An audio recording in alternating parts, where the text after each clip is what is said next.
Cordial saludo. Ya han pasado 5 años desde la creación del tipo penal de feminicidio mediante la Ley 1761 de 2015, que recoge la violencia específica padecida por las mujeres en contextos asimétricos de poder o de discriminación.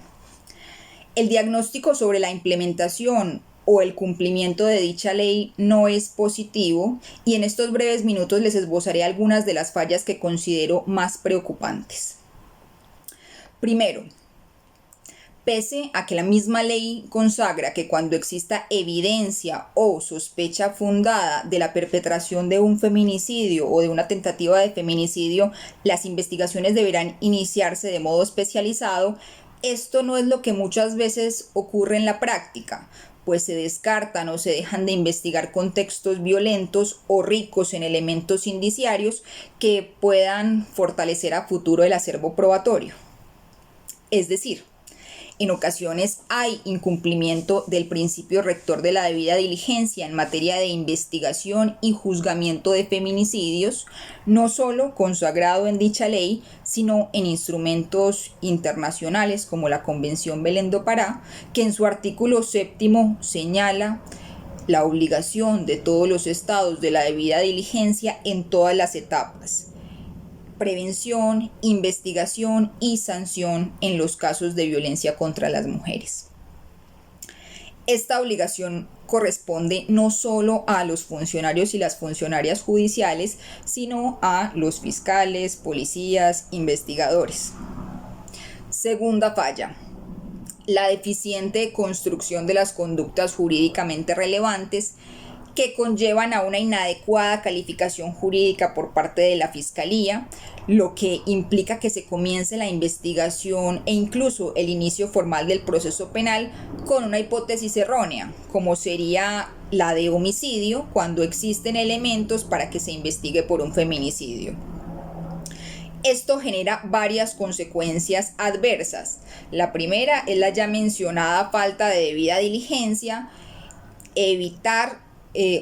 evadir las prohibiciones o limitaciones legales cuando hablamos de feminicidios, como son las menores rebajas en las aceptaciones de cargos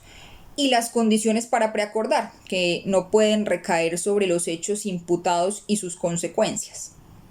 Entonces, sucede que si se comienza con una calificación jurídica equivocada, es decir, la Fiscalía señala que ocurrió un homicidio cuando en verdad lo que ocurrió fue un feminicidio y se contaba con los elementos para acreditarlo, y luego la Fiscalía preacuerda, pues en la práctica se estarían otorgando varios beneficios al procesado. Tercera falla: la falta de coherencia, consistencia y diagnóstico social con indicadores de nuestra política criminal. El artículo 12 de la Ley 1761 de 2015 señala que desde el 2016 se debió adoptar un sistema nacional de estadísticas sobre violencias basadas en género, incluyendo allí a varias entidades para que unificaran y recopilaran datos sobre estas violencias, sobre los servicios prestados a las víctimas, el estado del proceso judicial, entre otra información indispensable para la definición de políticas públicas. Lo que tenemos es un sistema integrado de información sobre violencias de género, pero no hay claridad sobre su actualización y menos sobre su funcionamiento. Si observamos la información del DANE, de Medicina Legal, de la Fiscalía, de la Policía Nacional, todas son diferentes.